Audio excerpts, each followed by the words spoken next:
Hey, Xcapaders! Welcome to the Xcapade to Xpansion podcast, where we hope to help challenge the mind, heal the body, and elevate the spirit on your journey of self-discovery. Are you ready to expand? Hey, Xcapaders! Welcome back to another episode. Today's episode is brought to you by Herbal Renaissance. Herbal Renaissance was founded to give its community access to premium quality natural products that heal the mind, body, and soul. They take a holistic approach to health through education, products, and services inspired by ancient wisdom. Their mission is to reconnect clientele with their roots and foster an environment for healing. Today's episode, y'all, we're going to be talking about sex. My name is Tisa, and I am your emotional wellness guide. I am joined by my lovely three co-hosts. Ladies, introduce yourself. My name is Jessica Divine. See, she ready to start talking about sex. I'm your physical and mental wellness guide. My name is Jeanne Vuana. I am your actualization wellness guide. And I am Angela. I am your spiritual and wellness guide. So, let's talk about sex, Baby, Let's talk about you.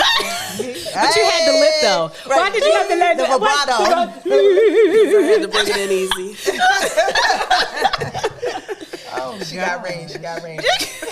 Talk about sex. Why are we talking about sex? Ladies, queens, what's going on? Well, because it's important. It's important, isn't it? I don't know. in relationships, romantic relationships. Oh, we got to throw in romantic relationship because some sex ain't romantic. Good point. We need to get into the juice yet. And my thing is, it ain't got to be within a relationship. Oh. It can be by yourself. Right. Look at that. Still considered sex? Is it still right? Is it? Inquiring minds want to know. It's sexual pleasure. So Okay, sexual pleasure. Okay. All right. So, are we getting into how it has affected, relationships, but even in the past decades, how it's changed society's view, right? In the past decades to now. I think we are a lot more. I think our perception of sex is a lot more. Is it fluid? Is the word? Go ahead. I like it. I like it. Yeah, it's a lot more open. I think today we have actually sex is being more removed from the idea that it should be confounded in a romantic committed relationship. I think we are a lot more open to situationships, and even sex with self. I think even if it was happening years ago, it's way more accepted and talked about and put out on Front Street today than it was years ago. The way that I learned about sex was from, even with my mom, right? My mom was a single parent. Well, her and my dad divorced when I was 14. So the way that I was taught about sex was from a different generation. They were called the silent generation. So everything was taboo, right? Yep. But really, sex is supposed to be a pleasurable thing. Yes. Why was it taboo, right? Why was it taboo in the silent generation? Well, look how sex was exposed. And even if it wasn't exposed, it was done by who? By masters. It was done in a servitudinal way, where, again, the woman had to be subservient to another man, even an older man, in order to, again, what? In order to have sex, but for pleasure or for gain. So it seems like it was just more forceful, right? It wasn't something that was pleasurable. So the way that I received sex or heard about sex. Pleasurable for who? Pleasurable for the man, right? Okay. Pleasurable for the man. And it was, I don't even know if maybe it was something as just done by an act back then, right? Was it done in an act? In an act to do what? To fulfill a need? To fulfill ego? it was like an obligation. Specifically, we're talking task. about women. I was about to say, Now we're talking about men. Is more of was considered a need, and the woman was just obliged to fulfill that need. Right. But even the way I was going to, even with the way that I received it from a different generation, it was so taboo. It was very silent. You know, all men or all boys or all males, all they want is sex. When they see a pretty girl with this and that, all they do is comment on your shape. All they do is they just want you for your body, right? It wasn't about the actual education around sex, right? So I had to learn a lot of things, you know, kind of like on my own or from my peers, Right. And how I showed up in sex. You know, it was from a viewpoint of kind of like fearful of that. Yep. I agree. I think I also, I had from learning from the way, and I wasn't taught about it at all. It was, okay, so mine is actually, I don't know if I want to talk about my perspective. Mine is not perspective, but the way I learned about sex when I was younger was in a very, very unhealthy way. But I'll talk about even when I started from having a background in a biblical background and reading the Bible and stuff like that, and even learning about what a wife is supposed to be and things like that. My perception going into marriage about sex was, I won't say that it was still a very servitude In a servitude way. Yeah, type of way. Not going into it thinking about. I mean, I even, to be fully transparent, went into. I had certain needs going into marriage that I actually hid because of the expectation my husband had around sex. And I didn't feel like it was a safe space. It was not a safe space for me to express my sexual desires And because to of his explore. expectation. Yeah. Yep.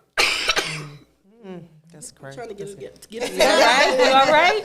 I'm sorry. You know, it's definitely that season. You know, she getting choked up about sex. That's it. That's how it is. She's ready to have that discussion, right? She's ready to have that discussion about sex. You all right? I'm great. Well, let me ask you. So, do you think it was your religious beliefs, or do you think it was something else behind why you didn't feel comfortable enough being open about your sexual needs? It was both. It was my lack of being comfortable. Well, one, I was a people pleaser and codependent going into my first marriage. Okay, thank God I'm healed from that. So it was that, right? Me being uncomfortable, but it was absolutely, and I won't even know. It was my belief in what my perception of a husband and me submitting to my husband. The expectations that he had around a wife sexually, I felt being submissive, I was supposed to oblige to that. So it was twofold. It was that, and then me being a people pleaser. Yeah, it was that. Wow. Well, I know so many things really comes to my mind when we have this discussion around sex and how it is kind of just changed from past decades. I do agree to a certain extent that it had to deal with, you know, it being an obligation or an expectation, like we're supposed to get together and kind of have sex. The roles within that relationship or marriage, I absolutely believed has changed, but I don't only blame it or would point to the fact of, you know, sex drives or the lack thereof. I think it has a lot to do with what people just want in general, right? I don't think it's just, hey, let's get together and have sex. It's, no, in order for me to feel this way about you, to give myself wholly to you, not wholly. You know, wholly to you, right? Gotta put it right, exactly. To you, there are some additional needs that needs to be met in order for me to feel like I can engage fully with you in the act of sex. Like, you know, and Jessica had brought it up like, oh, well, I don't know if that's the case when it comes to necessarily needing what I need. I don't need your money. I need sex, right? Right. I can remember, of course, and I love the fact of our age range. I can remember where there was a great period and portion of my life that I was super hypersexual. Yes. Ooh, Yes. thank you, Lord Jesus, I'm still here.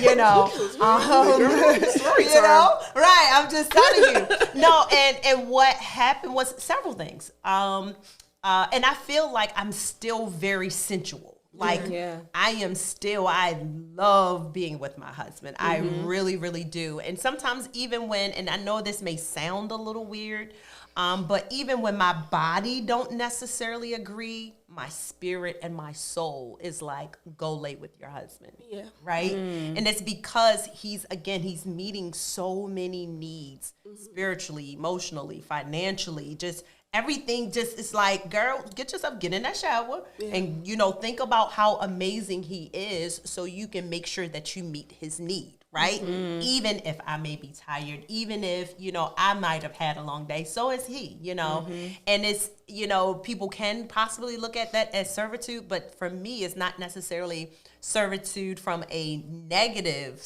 standpoint, you know. It's not even like it's required of him. He gets it. He understands, you know. So a part of that is, you know, just life in general.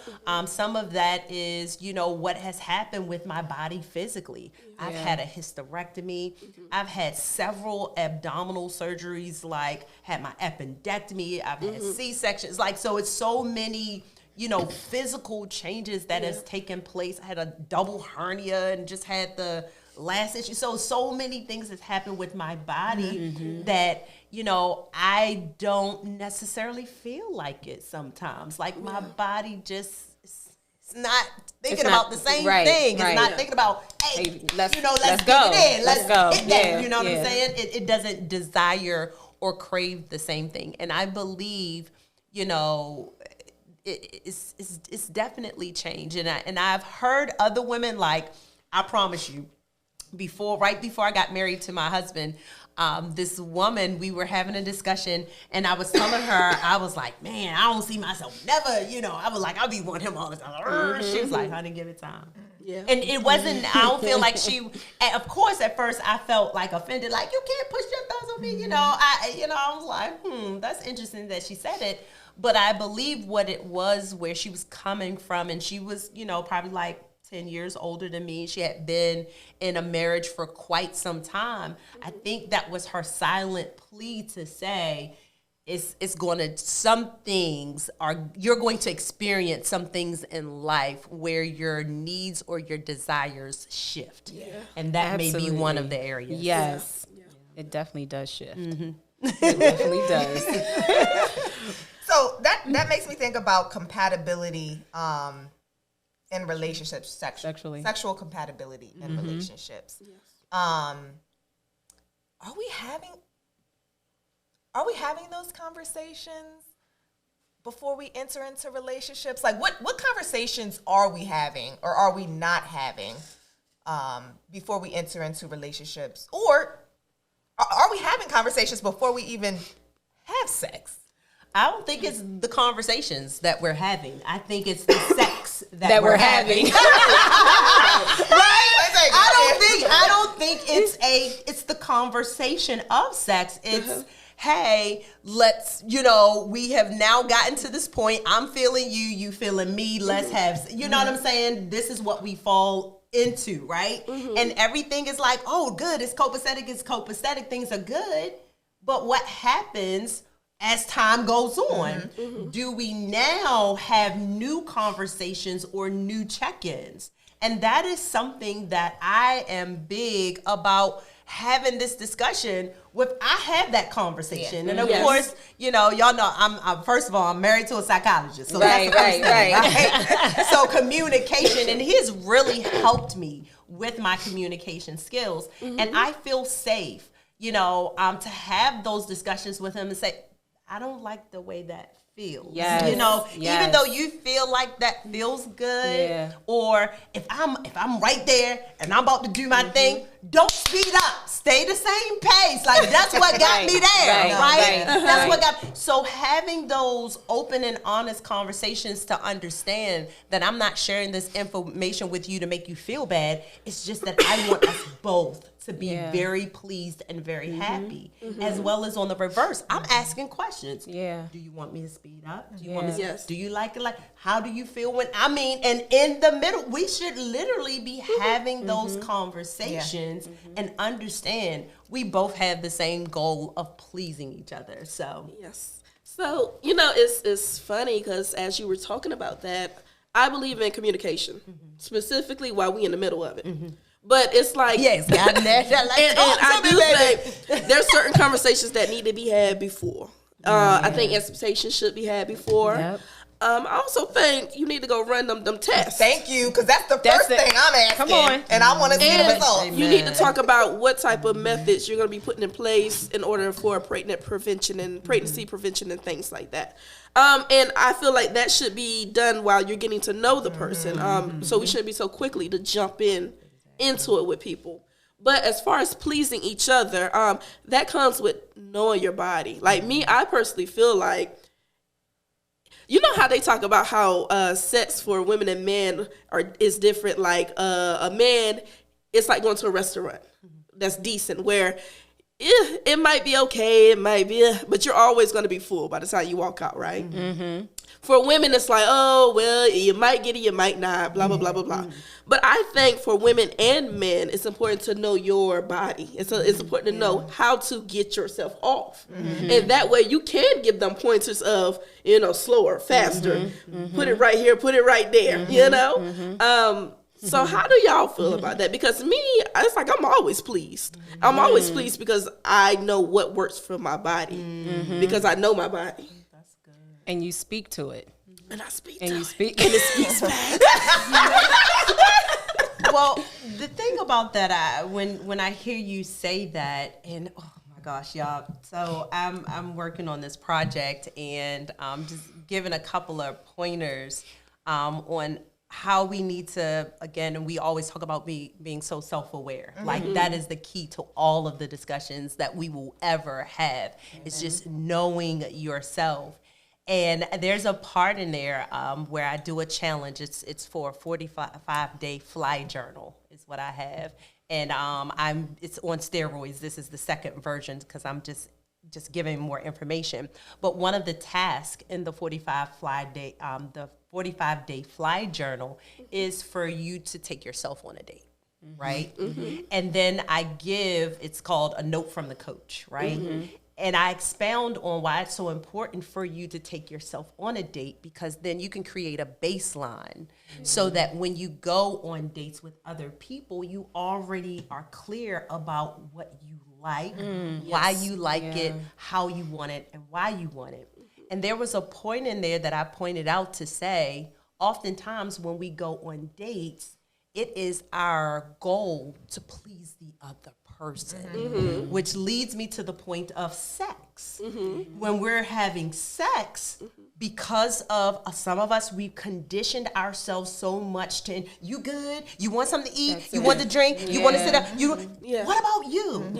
And because we neglect ourselves so much, we don't know how to, get ourselves off, because we're so much thinking about pleasing the other person. So I think that's one major part about, enjoying the whole act of sex. Balance it out somehow. Make sure he good, but make sure you're good too. True. And I feel like with the right partner, they want to know that you're enjoying yourself. They want to know that they're pleasing you. So it's where you're serving each other. And from my experience, that really does something for them when they see that you're enjoying yourself. Absolutely. Absolutely. The right partner. That's what I was about to say.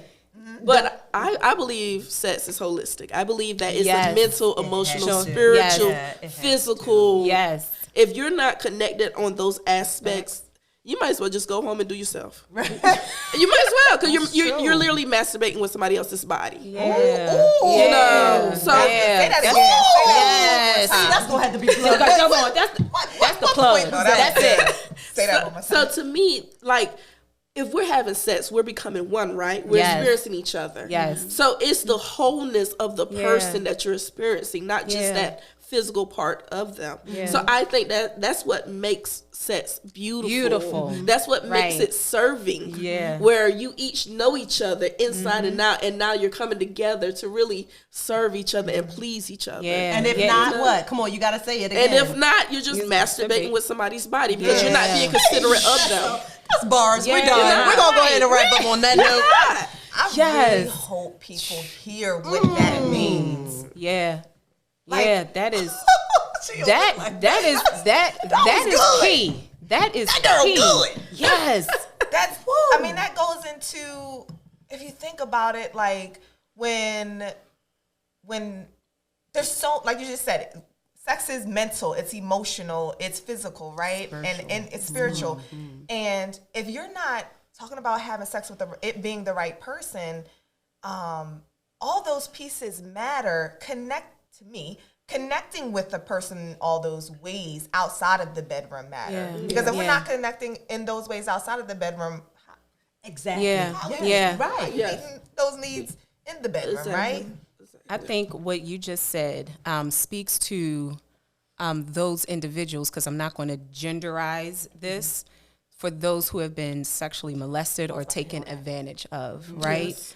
Because it's important to understand that, you know, when you have been sexually taken advantage of, then you had the consensus part has been taken away, right? And I think what you said about, you know, masturbating with someone else's body really is like, that is paramount, you know, to that, to that population or those who have really been taken advantage of sexually, right? Because we're talking about standards and expectations, but when you are sexually molested, then your voice has been taken away. Yes. There's something within you that has been taken away to where you can't really, verbalize. Something psychologically has happened. You know what I'm saying? So I believe that's deep. That's deep.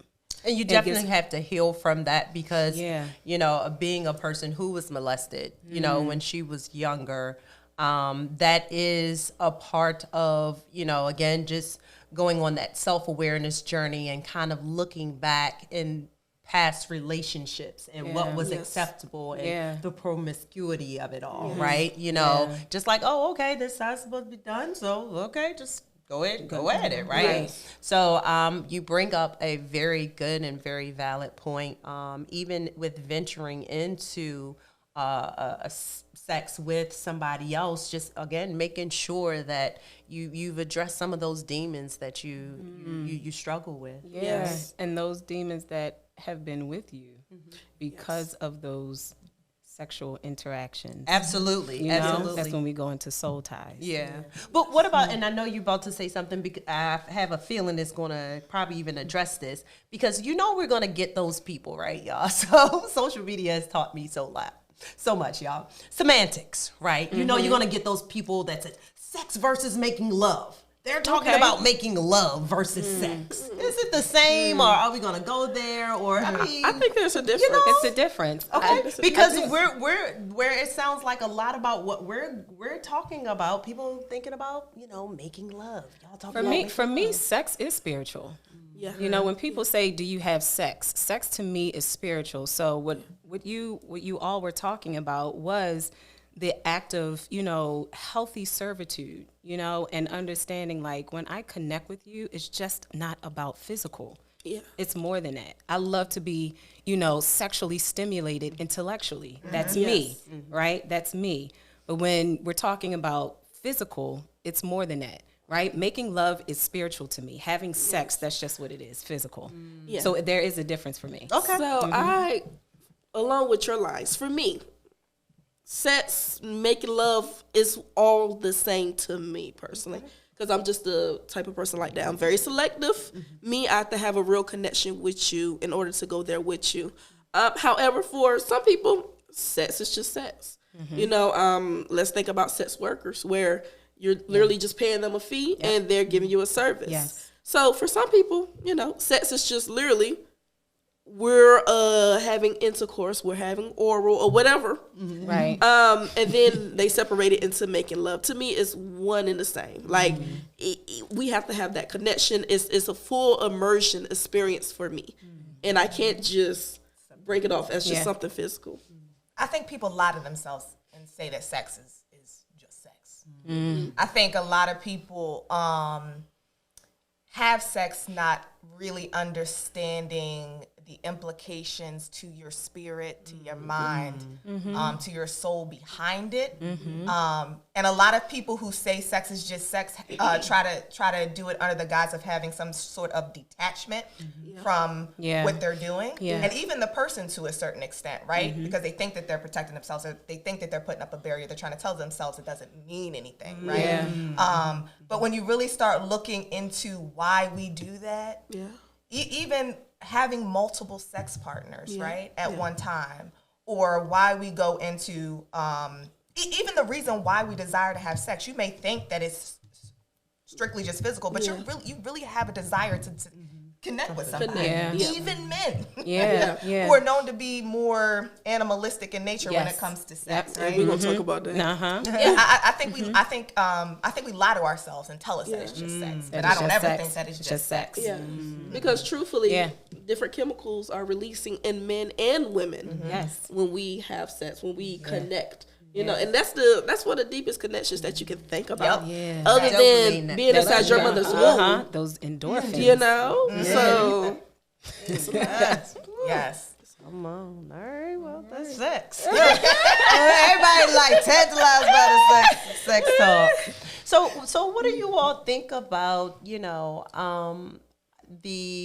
how and this probably, we need a whole nother show for this, but we might as well start talking about that, right? So when I think about, of course, the polygamy, the polyamorous, and I know a lot of people say it's bigger than the sex. It's not just the sex. Look, it's a part of it, right? It's just a part of it. So when we're also talking about generations and how things have changed with, even the community living, if you will. What are y'all thoughts on y'all? I'm gonna say something because I'm gonna just say it. I'm gonna say get it off your chest, big dog. Say it with your chest. Right. Say it with your chest. I think it actually. I'm gonna try to calm down. It's okay. Because I was gonna say it pisses me off. I think people. I think a lot of people. I think a lot of that is driven by men's lack of discipline and unwilling to really look at why they have an inability or desire to really or why they have an inability or desire to be with multiple people at one time. And I think a lot of people use the excuse, they liken themselves, they liken their desire to animals when it's fitting for them, right? But they forget that we were made above. That's right. We're not to rule over and have dominion. We weren't made to liken, and we weren't made in the image of an animal at all, right? So why are you likening yourself? And when they think about, try not to jump around too much, but when you think about historically the reasons why there was polygamy or where that stemmed from, I think there was a desire there, and it was based out of men's desire? Yes, but I think that there was a real need, right, to take care of the community and come together, and maybe somebody couldn't have children and all those other things. But I think that we lose sight of that today, and it's wholly strictly, this is my opinion, that is based off of a man's desire and lack of discipline and unwillingness to, even women who agree. Right. Yeah. Go ahead. Go ahead, Jessica. Okay, what you think? I mean, I mind my business. I let people live how they want to live, but I think a lot of men, especially in the United States, that should not really be a consideration of theirs. Unless you have that type of money where you're able to take care of multiple women and multiple children and build communities. as what it was meant for, I don't even think you need to consider that. I mean, so, because these days, it's like you can barely satisfy one woman. So now you're trying to disappoint 3 and 4. In multiple ways, though. In multiple ways, you can barely take care of yourself. Right. So why are you trying to add people to the mix? Yeah. So I think this hypersexuality thing has been pushed upon men in many different cultures. And we need to kind of get out of that. I know we say sex is a need for men in its highest form, and I think that is something that's kind of been brainwashed into men. When we look at sex, it's really low on the Maslow's hierarchy of needs. It's really Bring it Wanna in. get it- They bring it in. They ain't looking at no Maslow's. They don't even it's, think at that the, it's literally at the base of the pyramid. So, what album he write? so the thing is, society has kept us focused on survival. And because we're so into survival of what we're going to eat, how we're going to stay warm, and reproduction and sex, we can never get to that top of the pyramid, which is self-actualization. Exactly. Yes. So it's Yes. like it really takes a man or a woman that's really disciplined and focused to bypass those instinctual needs. Yeah. And get that taken care of, then go to the top. So it's like society has tried to convince us that sex is everywhere. And it's used as a distraction. Oh, Yeah. It's a long hustle culture, the rat Yeah. race of just trying to get as much as you can get, trying to get as much sex as you can get, and then you die. Right. But it goes back to our last episode, you know, even with social media and how they sexualize pretty much everything, right?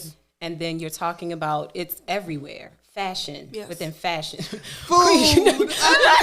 I can't with the IG, the cooks, they accosting the salmon and But that right, right. It's so centralized. Yes. It is sensory overload. Yes. What you see, what you hear. Yes. It's hard to identify what your sexual identity is because there's so many options. Yes. So how do you really get to the point of what do you want as a sexual partner, right? If you don't kind of like understand and you have this external beast of a social media it's everywhere. I think they first got to have the desire, right? Yes. That you got to have the desire to understand that there is a need that I have that I want to be met, but it has to start with me, right? People, again, they keep thinking that their thirst is going to be quenched by an external source outside of the source, you know, right? Right. Resource, I'll say, from the external resource, not the source. And I think if we choose to say, you know what, this is the route that I want to take, that self-discipline, the search, you know, the willingness to give up multiple women or be abstinent, you know, for a period of time to even reset your palate. You know what I'm saying? To kind of discover what it is that you truly want as an individual. Something that we did, my husband and I, we decided to do is we took a sabbatical before we got married. We did not have sex for 8 months. 8 is like our number. And during that period of time, it was, and we had bought a house by that time. We purchased a home in 2016. We got engaged 2017 and got married in 2018. So there was this whole period of time, you know, a whole 4 or 5 years prior to the sex was off the chain, like all the time. Yeah. And we still had to lay in the bed next to each other in a home that we purchased. And y'all, the no, the no. Baby, you remember the no from the previous episode? Right, that right. was him. Yeah. It was him that was disciplined. And I'm like, this little bitch, you got to let this spit on it. We would have had to come to a compromise. Right. But it was his grounding and his discipline to say, hey, we have a goal and an agreement as to why we decided to do this. We wanted to reset our bodies. I even went and got several yoni steams and, you know, went through a whole kind of like purification process because I wanted that experience to be new, you know, on our wedding night and communing with God. Like that was the purity of it all. It's like, we get it, our bad, but we all, you know, we letting you know, again, a definite purpose in our relationship. We want people, and that's what we actually came up with. I didn't mention that in the last episode, but when our pastor asked us, you know, what purpose do you all want to serve? Who do you all want to be known as for a couple? We said, we want people to be able to see God through us. Yeah, I love that. So when you all see us posting our videos or you see us out interacting together, we want people to say, dang, it's something, they not faking for social media. Like, this is who they genuinely are. And we want to be able to refer you to why, right? It's because of him, not truly our own might, but that's what I believe. Again, when it comes down to this whole sex component and how do we really get to a place of, you know, we're not just having sex just to be having it. Yeah. I like that. It looked like you was about to say something, Queen Jess. I wasn't, but okay. The story is funny because so I got married at I think 21. Okay. But me and my former husband, we met when I was around 18. And we waited. We waited that whole time. We was really deep into church at that time. And we both were virgins. So we waited the 3 years and then, you know, but it's like, I think back and it's like within my marriage, like I had a wonderful time. And it's because we were able to learn each other. And also we were able to kind of figure out what worked for us and learn each other's bodies and stuff. So it's funny because people like, you know, oh, well, you're unexperienced. And I'm like, what? I'm like, I don't feel like you have to have a whole bunch of partners to be experienced. It's really getting to know your body and getting to know what works for you. You got good credit, you can't buy that car. That's what made that sound like. And also,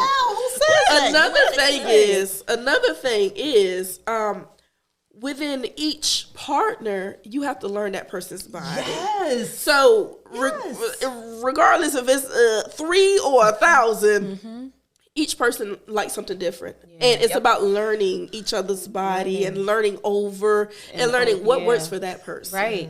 But some people aren't even taught that about sexual exploration. True. You know? And so I'm thankful for this podcast.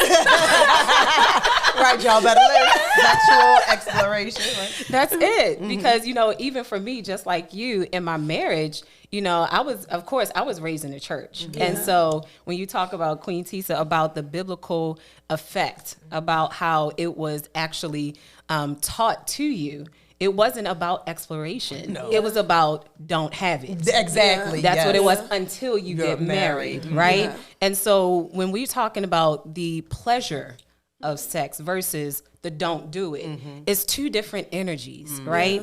And even, you know, my husband and I now, it is about the agreement and understanding the exploration of our sexual growth, right? Because just like you were saying, it changes, right? It changes. In the beginning, it was great. It was hot. It was high.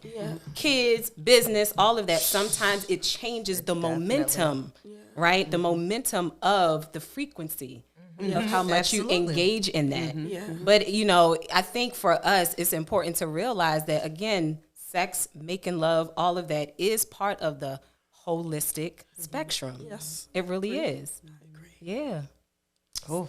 I have a question. Yeah. So is there this is kind of off topic, but kind of on topic when we're talking about getting to know ourselves, right? Sexually. Yeah. And taking sabbaticals and things like that, or you know, abstaining for a certain amount of time. Is there 2 questions? I want to talk about soul ties, but I also want to know, is there a thing as having sex too early? When you meet someone. When you meet someone. When you meet someone. Not as far as age. Yeah. Well, that's 2 questions. No, well, we ain't gonna talk about age. We're gonna hope that everybody that's listening, right? We is just 18 hope and over. at least at a minimum. We're not talking children. But we're talking about in a relationship. We're not. Okay. We're I honestly believe what was beautiful, and again, I I refer back to my current marriage. The extent of I've known him for 9 years. It took us a minute to really get into a relationship because he had a situation that he was getting out of. He was going through a separation and a divorce. And we got married, and we're now about to be married 5 years now. So I wanted to give that background because it's important as I continue to make these references at the age of 42. He's my best experience, right? So that's the one that I have to kind of keep referring to as it pertains to maturity, growth, healthy, those things of that nature. With that being said, one of the things that I feel like really has allowed us to solidify our relationship and really grow is not having sex too early. We didn't even talk on the phone. There was, it was DM, it was purely messaging because again, he had a situation that he was getting out of, and he wasn't even pressing up on me during that period of time. But I had my arm, he had the stiff arm, right? Like, let me keep you far. But because of that, I believe my judgment was not clouded. And I believe when you introduce sex too soon into a relationship, it clouds your judgment. You feel like, and again, and this is it takes a level of self-awareness. There's always, outliers. There are always people that can say, well, I can do it and separate it. That's fine. But I believe the majority of people, right? If you introduce it too soon, you will mistake lust for love.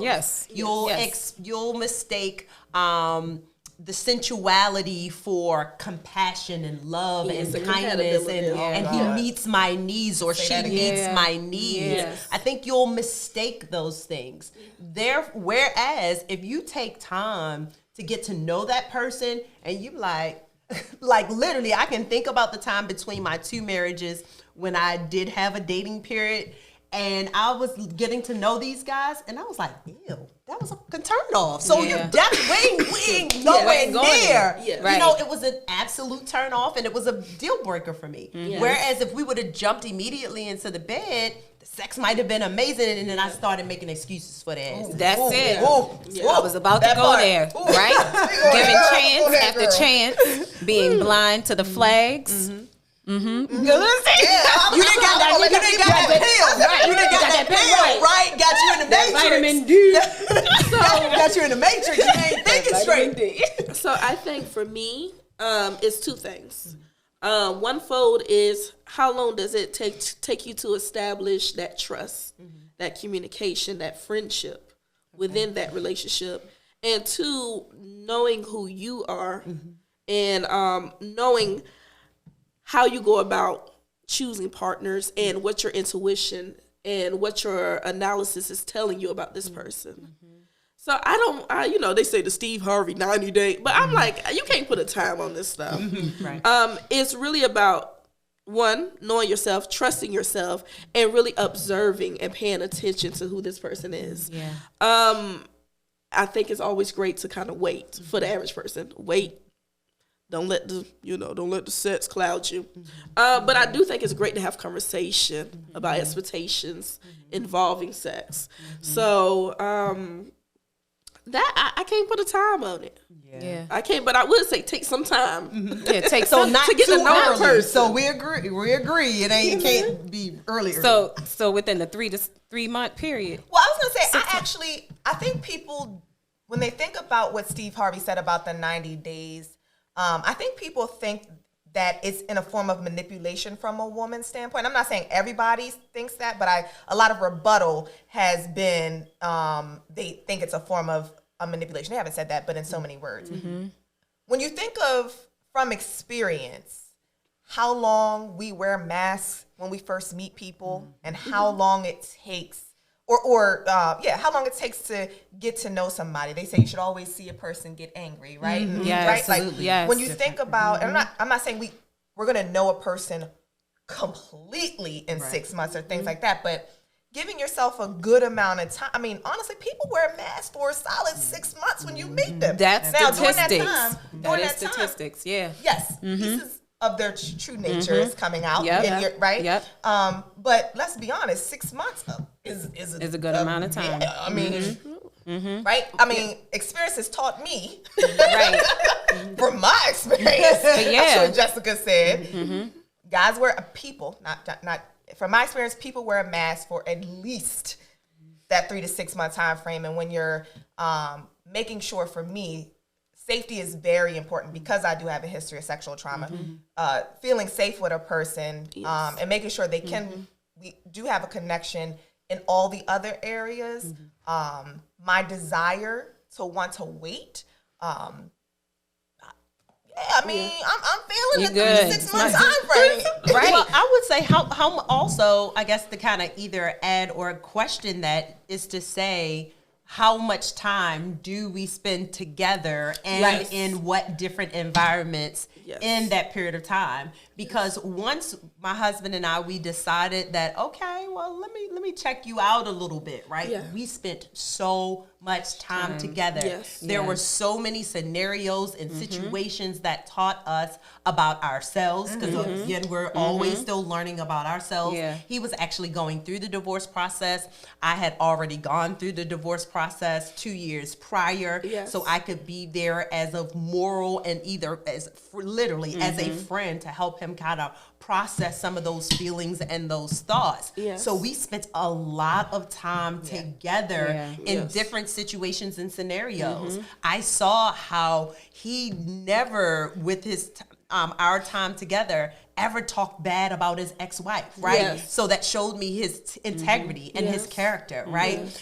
I saw how he navigated when, friends or family kind of disowned him because they perceived the relationship a certain way. So when you go through, it's not necessarily maybe a time. Yes. It's what is happening within during that time. Exactly, during that time frame that I can see your character, right? And the same for me. My ex was sending me through the ringer, even though we had been divorced and separated. Found out I got a new man and, all these other things. So seeing how I navigated that situation. So it's about what happens during that period of time and whether or not you're watching with intent. Yes. And when you're not doing it, you can see clearly. And that's why I say it's all about knowing yourself. Like me, I'm the type of person, I haven't had many relationships, but I'm the type of person that I only need about 2 phone conversations with you, like to figure out what it's about. Like, so I haven't went on many dates. I haven't, because my thing is, you didn't make it past the interview, right? So I don't have stories of how somebody destroyed my life or how somebody was terrible, because I trust myself to be a good judge of character. And me, I'm a very Philly person. So even if somebody's putting on something, it's always this little voice inside that say, no, something. And for me personally, I'm good at reading people.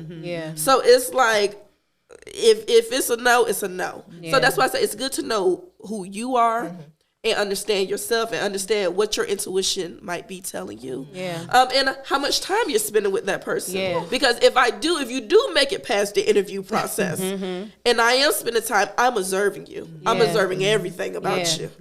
And I'm gonna know within the first 2 weeks. Yes. Yeah, you getting that data. That's what you are getting. You are getting that data. So I don't have, I can't tell people I spent this long in a terrible relationship. I don't have that experience. My relationships have been great. Even if they didn't last, they were great. The ride was great. Thanks. Learned a lot. My stop. Next stop. Ding, ding, ding. Next stop. You're getting off. All right, queens. This has been great. That's it. This is Time up already. Time is up already. We are just getting started, but this has been another Xcapade to remember. Thank you for joining us. We are going to give our famous takeaways. Okay. Right. Queen Jess. So my takeaway would be, learn yourself. Learn what you need sexually. learn what needs behind that sexual pleasure you need, whether they be spiritual, emotional, mental. Get in touch with yourself. Once you get in touch with yourself, not only do you know how to please yourself and what you need from somebody else, but sex will be more of a full, holistic, pleasurable experience for you from, holistically, from spiritually, mentally, emotionally, spiritually, and even physically. Yeah. Well, I'm going to say,